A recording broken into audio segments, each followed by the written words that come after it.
All right, happy Saturday afternoon. It's Derby Day in America, and you've got Diamond Talk presented by Thacker Jewelry back home in West Texas. We're in Red River, New Mexico at the legendary Bull of the Woods, recapping Texas Tech's 7-5 loss to Oklahoma. They've lost the series. They're trying to salvage Game 3 tomorrow. We'll talk about that, get your thoughts, and the overall picture of Texas Tech right now. If the NCAA tournament started today, which research says it does not, they'd probably be out. So get your questions, comments ready to go. We're coming to you from the mobile Arctic Air studios here at the legendary Bull of the Woods in Red River. Want to get your thoughts on what happened yesterday, really what didn't happen yesterday in the 8-0 loss today, and everything else. So let you guys get in. You can share it with your friends, put it on Twitter, YouTube, Facebook, wherever you are watching tonight. And, of course, all the communications are brought to you by United Supermarkets and Market Street back home in West Texas. They got their marked here, great grocery store. But, hey, it's not a Market Street, you know. I mean, what could be?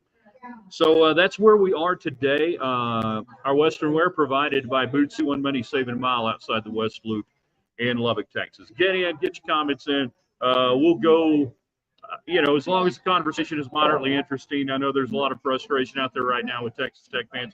Hey, just pour it into the Kentucky Derby. Like, I'll give you my superfecta pick today. It'll make you rich, I'm sure. But the reality, the harsh reality of where Texas Tech is starting the day as bubbly and bubblicious as you could probably get at 44 on the D1 baseball RPI. That's not really in the tournament. That's going to drop tomorrow. You'll be around 50. You don't have very many top 25, top 50 wins. The resume's not good. You put yourself in a really dangerous position now by losing the first 2 games at home, getting skunked last night. So what do we think will happen from here? I don't know. The team got down early today. They fought back, so there was signs of life. That's a good thing. They mishandled a rundown at one point there in the 5th, I think it was, or McGee holds on to the ball a little too long. Nothing like the 5th inning last night with the 3 errors that just really kind of summed up the season at the point. So do we think this team is dead in the water right now? I don't know. Do we think this team still has a chance to do something? I truly don't know.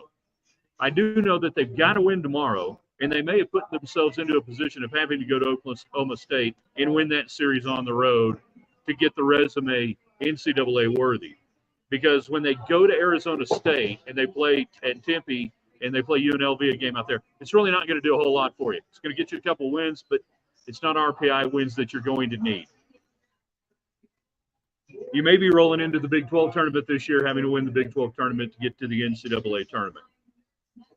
We will we'll know more, obviously, this time tomorrow, and we will be coming at you with a Diamond Talk on Sunday to recap the whole series. I did want to get in today, just for a few minutes, thanks to Thacker Jewelry, where your love story begins.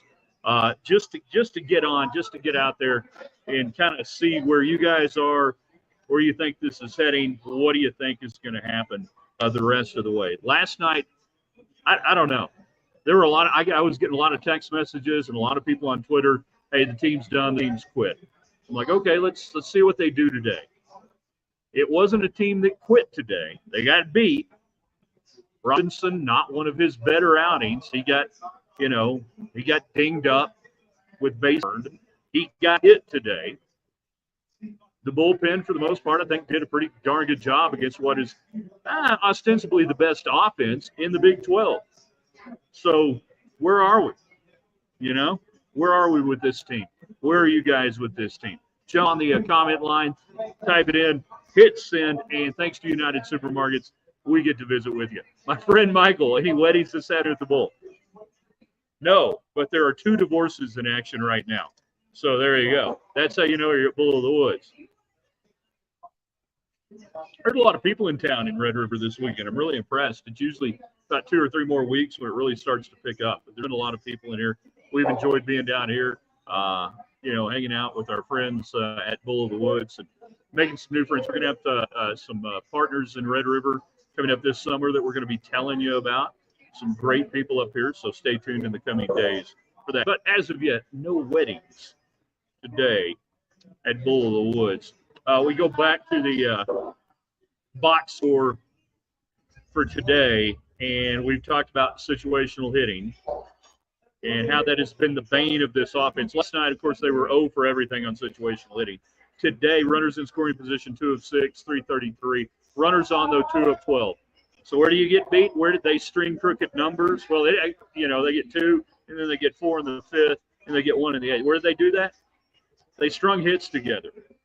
So Oklahoma today, runners on, 6 of 19, 316. Runners in scoring position, 4 of 12. And runners on third, less than 2 outs. They converted one of those runs to get in, 1 of 3. And Tech was the only there was only one bases loaded situation. Tech got the hit on that one. So, yeah, we look at that, and then go back and we look at yesterday, and again the situational hitting for this team. I mean, the defense was atrocious. We know that.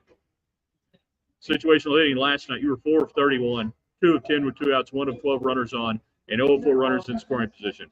There you go. There's your story. That's, I mean, your defense and your inability to hit when you needed to hit. And I feel like I've just been saying the same thing now about this team for the last month and a half. We got them checking in there. Barkley from Quanah, Texas. Quanah Parker. Big old arrows sticking out of the ground there in Quanah, Texas. I feel like we just had the same conversation for the last month, and this is what makes this team atypical for a Tim Tadlock team. Typically, they get better as they go along. That by this weekend, they're really hitting their stride. They've really defined who they are and what they're going to do. And I'm afraid that this team has done that, and that this is who they are, and this is what they're going to do, and what they're not going to do. Is there still time? Not much. But this team right now has given me zero indication that they're going to be anything other than what they are, which is a team that can't string together base hits, can't field the ball effectively when they need to, and can't pitch when they need to in the most high-leverage situations and make it happen. So I think we're probably – I didn't say we are. I said we're probably looking at the first Tech team to miss the postseason since 2015, the year after the first World Series appearance in 2014. Tech missed the tournament in 2015. The big problem for that team was really midweeks. The depth of pitching didn't stretch out, and they just were getting killed in midweeks. They just couldn't put a resume together. This team, it's a total group effort. It's been hitting, it's been defense, and it's been pitching. Nobody truly elevated into what I would consider an ace, a number one guy. No roles ever really got defined for this team. And that's how you find yourself with an RPI getting somewhere around 50 on May the 5th when you wake up in the morning, trying to avoid being swept at home. Bruce, I don't see any part of this team, this tournament worthy, a complete conference failure. Yeah, it ain't been good. I mean, everybody's, version of failure is one thing or another, that you're going to bounce around 500, give or take. I'm not going to say that's failure. Failure is, Baylor or Houston. I don't know. I mean, TCU was supposed to be one of the best teams in the country. Tech was. TCU's 12-14. We'll see. I would not say failure. And I like because Tech fans are spoiled and they expect certain things, and I get that. I wouldn't use the term failure. It's just a team that never got there to this point. It's entirely possible, not probable, I said possible, that they could author a different ending to this season. But it probably has to start tomorrow. It starts with Mac Hewer on the mound tomorrow. So we'll see. Again, we'll see what happens when they get out there. And hey, if you miss the tournament every 9 years, I guess you can live with that every 9 years. I think the biggest question will be looking at the structure of this team, up and down everything. That it was a great. probably shouldn't say great players because you don't have any Josh Youngs or any high-level draft picks really sitting on there. But I really thought you had a really good collection of college baseball players and Big 12 baseball players that would certainly be in the NCAA tournament, would probably be top 4 in the league. The league has not been as good as it has been in past years.